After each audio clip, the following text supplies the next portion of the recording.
পাকিস্তানপন্থী রাজাকার জামাত ইসলাম তারা যে পরিমাণ বাংলাদেশের জনগণের উপরে নির্যাতন করতেছে, যে পরিমাণে জুলুম করতেছে, সেই জুলুমের প্রতিবাদ যদি কেউ করে তাহলে তাকে বিভিন্ন ট্যাগলাইন দেয়া হচ্ছে, তাকে নাস্তিক বলা হচ্ছে, তাকে আওয়ামী লীগের দোসর বলা হচ্ছে, আমাকেও নাস্তিক বলা হচ্ছে, আমাকেও আওয়ামী লীগের দোসর বলা হচ্ছে।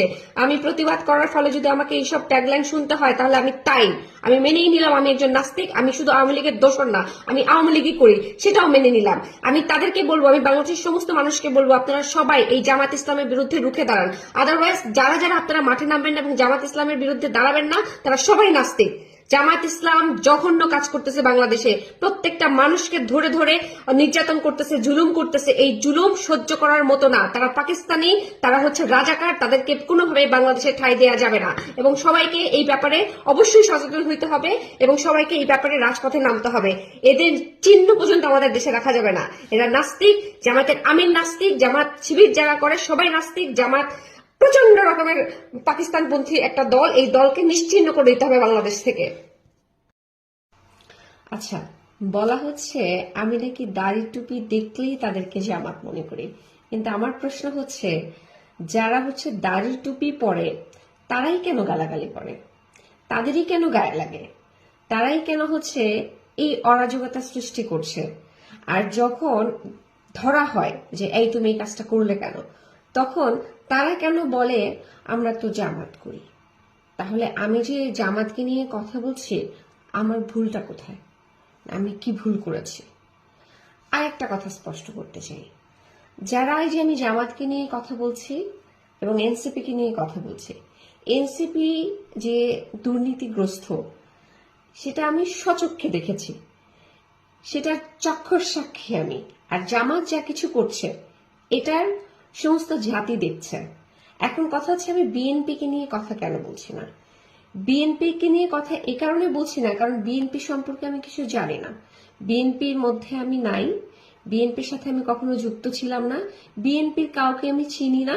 সুতরাং বিএনপি কে নিয়ে আমি কিছু বলবো যে সেটা মানে বলে ওঠার মতো এখন পর্যন্ত আমি কিছু পাচ্ছি না। তবে সামনে যে বিএনপি কিছু করবে আর নীলা ইসরাফিল চুপ থাকবে এমনটি ভাবার কিছু নাই। আমি এখন এনসিপিরও না, কারোই না। ইনফ্যাক্ট আমি আগে কখনো রাজনীতি করিনি। এই গণ অভ্যুত্থান থেকে উঠে আসা একটি নারী আমি, এবং আমি মনে করি যে এই গণ অভ্যুত্থানে অংশগ্রহণ করার মাধ্যমে আমার কিছু দায়িত্ব আছে যে আমি এই দেশে আমার যে কন্ট্রিবিউশন সেটা করি। আর সেটা কিভাবে হতে পারে, আমার তো তেমন কোনো ক্ষমতা নাই, আমি ভয়েস রেজ করতে পারি। তো আমি হচ্ছে যখন যে সময়টা দেখি যে অন্যায় হচ্ছে সেই অন্যায়ের বিরুদ্ধে প্রতিবাদ করি। সেটা কিভাবে করি, মুখে প্রতিবাদ করি। আমি তো আর আপনাদের মতো ছুরি, গুলি, পিস্তল এগুলো নিয়ে নামতে পারবো না। সো আমি আমার মৌখিক যে প্রতিবাদ সেটা আমি করে থাকি। কোথায় করি, আপনাদের সামনে করি।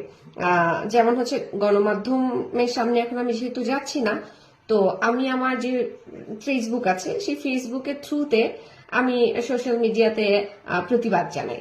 এখন এই কারণে আপনারা আমাকে যেই ধরনের যে সমস্ত ট্যাগলাইন দিচ্ছেন সেই ট্যাগলাইনটা আমি নিলাম, আপাতত আমি নিলাম, কিন্তু আপনারা এটা মনে রাখবেন, এই যে আমাকে তসলিমা নাসরিন থেকে শুরু করে আরো যা যা কিছু আপনারা বলছেন এটা আদৌ আমি ডিজার্ভ করি কিনা। আপনারা চিন্তা করেন যে এই নারীটি যে এই বিষয়টাকে নিয়ে কথা বললো, কথাটা আসলে কতটুকু যুক্তিসঙ্গত এবং আদৌ এই ধরনের ঘটনা বাংলাদেশে ঘটছে কিনা। চোখ কান খোলা রাখেন। শুধু নীলা ইসরাফিল খালি কমপ্লেইন করে, নীলা ইসরাফিল কেন কমপ্লেইন করে সেটা একটু চিন্তা করেন। আমি এ যাবৎ পর্যন্ত যতগুলো কমপ্লেইন করেছি প্রত্যেকটা কমপ্লেইনের এভিডেন্স নিয়ে কথা বলেছি। আমি এই কথাটা অনেকবার বলেছি, আবারও আজকে রিপিট করলাম যে দেখেন যে কমপ্লেইনগুলো আমি সাধারণত আপনাদের সামনে করে এসেছি যাবৎ পর্যন্ত, এটা আমার একার ঘটনা, বাংলাদেশের প্রতিটা নারীর ঘটনা।